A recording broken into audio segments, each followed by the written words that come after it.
What is potential is determined by nothing. What is potential is determined by nothing. Literally. In a sense, not even God. Not even God has the power to determine what is potential. You see, what's something that you can know? What is something that you can determine in any particular conscious moment? You can determine that that conscious moment is actual, yes, obviously. But you can also determine in an actualized conscious moment that that moment was always potential. That moment always was a moment that always existed in potentiality space, because it had to be potential because it's actual.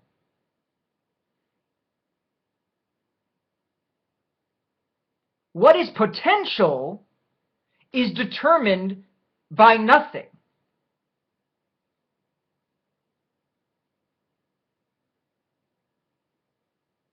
God, having access to all the potentials, which he does not determine, all the possible conscious states and possible arrangements of matter,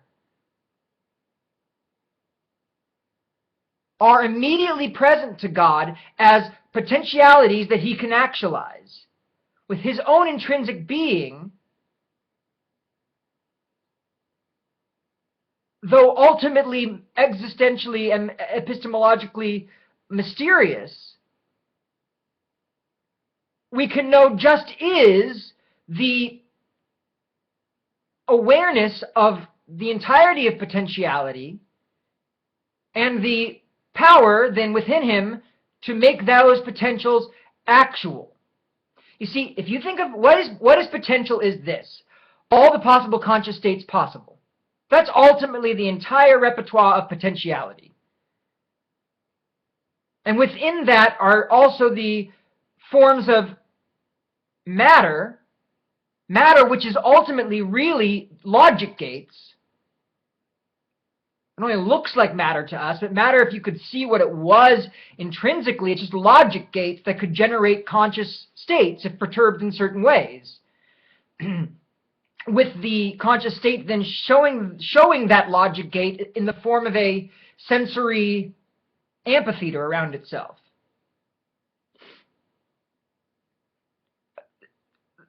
That is the entire repertoire of potential. There's all the potential logic gates, all possible logic gates, integrated systems, and then there's also all the possible conscious states that can be actualized if those logic gates are perturbed in certain ways. And that is the entirety of the potentiality of reality, period. That really is the potentiality repertoire of reality. And it is determined by nothing. It exists in its own possibility, just necessarily. It can't be denied.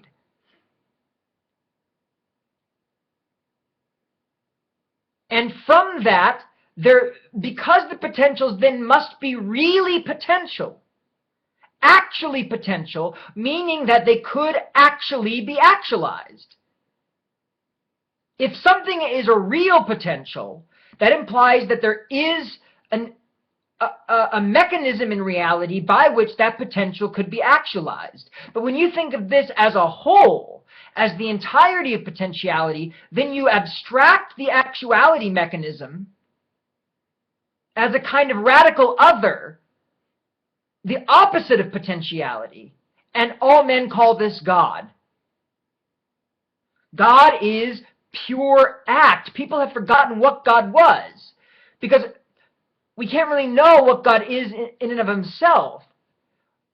We can know that he is because we know there is the mechanism of actuality, which is the thing that can perturb these logic gates and generate contingent conscious states. And matter can't do it alone, because matter A is ultimately just a logic gate structure or an integrated network of logic gate structures.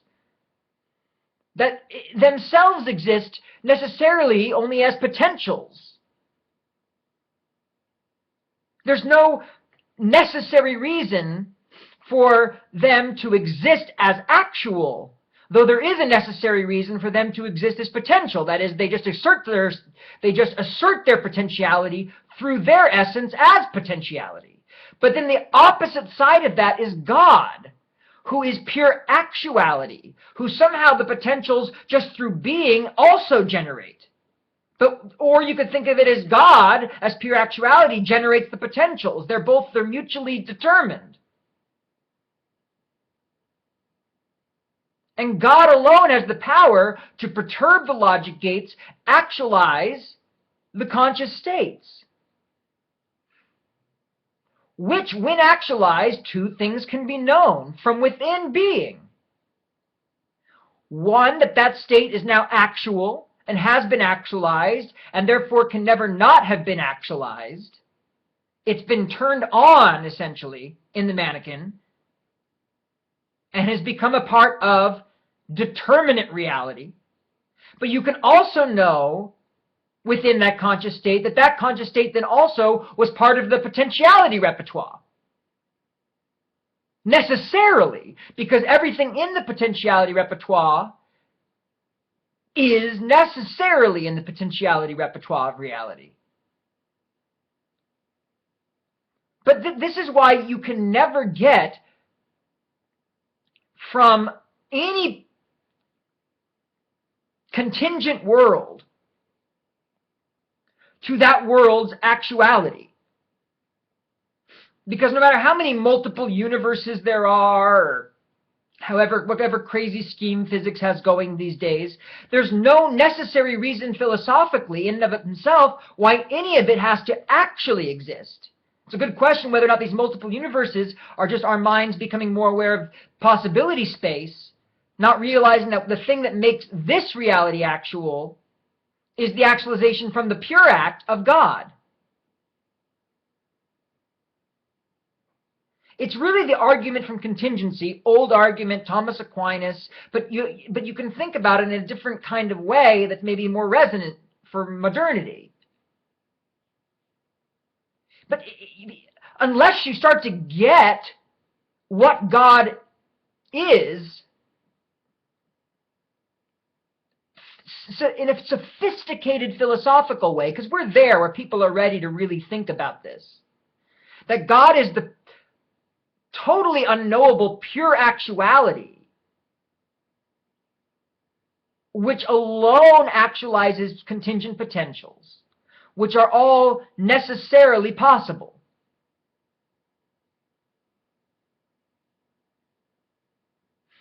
In some really radical metaphysical sense. I mean, you have to think metaphysically. Physically. People don't like metaphysical thought anymore. They think it's confusing and a waste of time, only if you're stupid about it. And we think this way because we rejected the good metaphysical ideas of Aristotelianism and scholasticism for a bunch of bad ideas in modern analytic philosophy, which has been hijacked by overarching scientism and atheistic agenda. None of the truly great philosophers were atheists, really.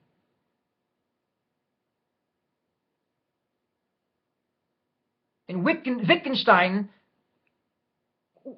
I thought was thinking about becoming a monk for a while or something. I mean, people forget that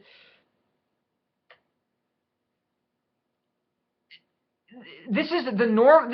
Thinking this way has been the philosophical norm for most of history. It's only the insanity of modern analytic philosophy with its determination towards scientism for some reason that things got so terribly, terribly confused. And because of that, religious communities and religious organizations and religious groups have just doubled down on a really unsophisticated vision of God that ultimately will has turned people off and made a lot of intelligent people deny faith and deny the possibility of knowing that God can exist rationally. But there are, in reality, here's what exists. Potential conscious states, actual conscious states, and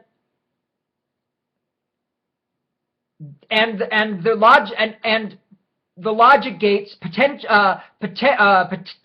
potential logic gates to be actualized, or actual logic gates that are actualized. Because some different logic gates can generate the same conscious experience if they're wired correctly. So that's the whole of reality. And whether or not a state is actualized or not in consciousness ultimately can only be completely determined by reality through the actualization. That is to say, God is being himself, remember. God cannot know for sure that a conscious state has been fully actualized without actually becoming that conscious state.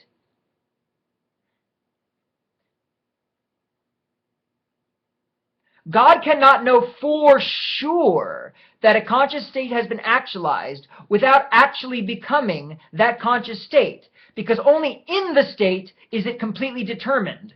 Any distance from it, though you can know a lot about it and you can say almost for sure exactly what it was and it can't be known for sure, because each conscious state is what it is in and of itself and can only know itself fully as what it is from within itself. This is why God is being himself, because he's the thing that actualizes the potentials, and ultimately that actualization process is only determinable through it, in it, by being it. And that way he can know everything about it, everything outside it, all the different ways to contextualize it, know almost what it is totally from outside it, almost, but to truly then determine that it exists and know everything about it requires that he become it. And therefore, he can know it from both within and without, and only then can the totality of understanding of that state be determined fully in reality. The activation of the contingent determines what reality is/was. And every time an actualized state is selected from within consciousness, it answers a determinate question about what it does when that logic gate is perturbed in a certain way. And there's some indeterminacy about exactly what it would do, even if the probability distribution is highly likely to go one particular direction. Nonetheless, the only way to determine, in reality, to God, what a conscious state does when the logic gate that's supporting it, the neural matrix that is generating it, is perturbed in a certain way, is to actually run the experiment and actualize the conscious state, and therefore it can be known fully from without and absolutely determine what from within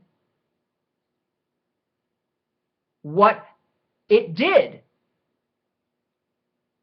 And therefore, that's why consciousness must take responsibility for itself, because when consciousness is given the gift and actualization of its own being, it is being given the gift of freedom. It is determining. It is the determinator. Consciousness is the determinator. Orchestrated objective reduction, subjective inflation. It is the determinator. What is potential is determined by nothing. Not even God. What is potential is the mannequin. God sees the potential in his very essence as an object external to him. And this object is a feminine figure of reality that we can call the uncreated Immaculate Conception. It emerges from God's own mind as pure actuality, as the form of potentiality itself, which is determined by nothing.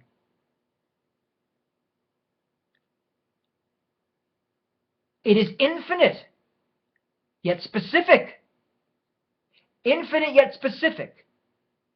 What is potential is determined by nothing, but what God is the pure actuality outside it, which sees it and determines it by actualizing what it could generate in terms of conscious states. It has all the mechanisms. It has all the logic gates within it. And it's determining what it is by what it does. And which can be seen at a distance by God as kind of weirdly determined already. Given certain initial conditions, it looks like Mary. Why is that? There's a weird sense where it does seem weirdly determined the farther you get away from it, but when you zoom in close, you can discover its freedom and why it did what it did, and the freedom cannot be reduced to anything else because that's the only way to determine within reality fully what a conscious state does when perturbed in a certain way at the logic gate that's generating it. What potentiality then, given the perturbation, does it choose for its intention? What potentiality does it choose? What logic gate does it attach to next? And that's what freedom is.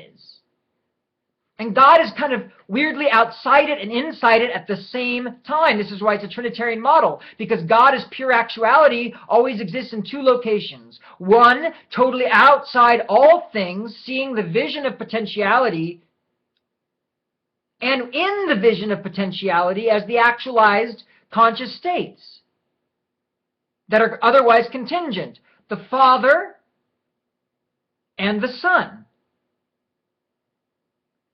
And given the initial conditions that God set for the game, starting in Eden, the end result is that the Son is Jesus Christ in that story. With those initial conditions, it carves Jesus Christ, who is the actualized, otherwise contingent.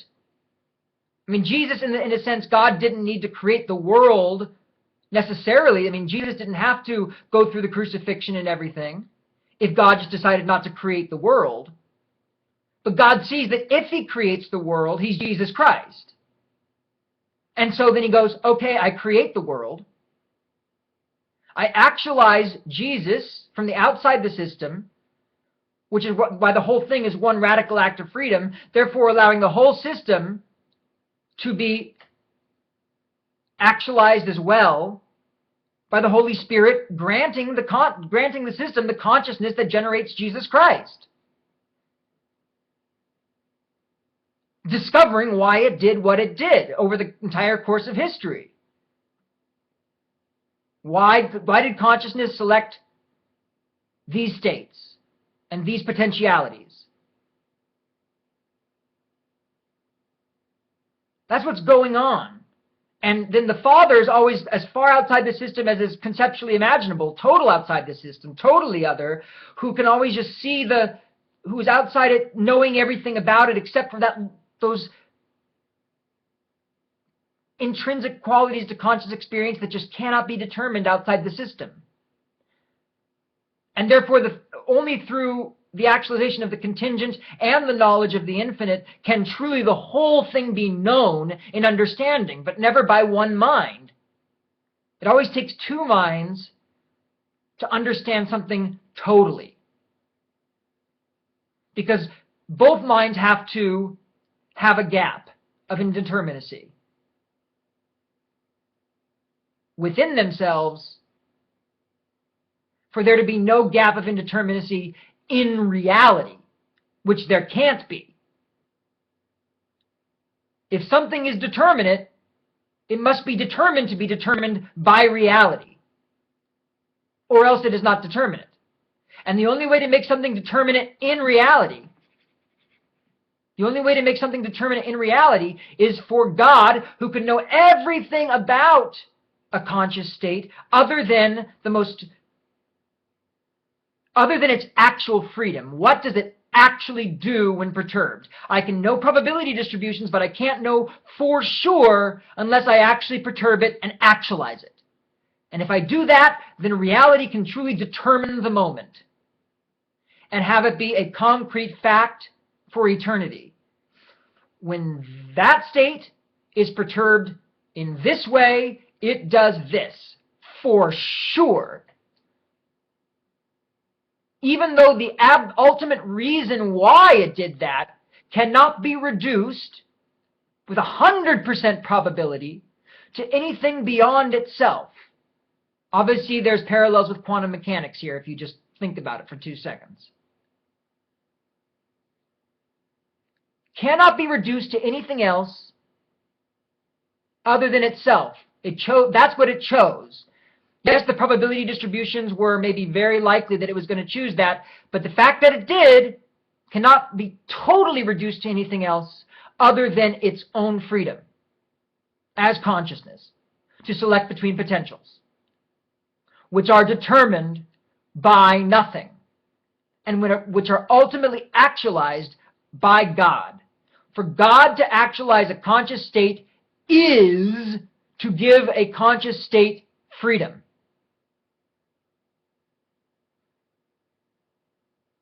So that conscious state can know that it is A, actual, and B, necessarily potentially actual. One of the necessarily potentially actual states that necessarily exist, but which couldn't be known to do so from within consciousness unless actualized. What is potential? The mannequin, the uncreated Immaculate Conception, is determined by nothing. She is nothing. And nothing is love.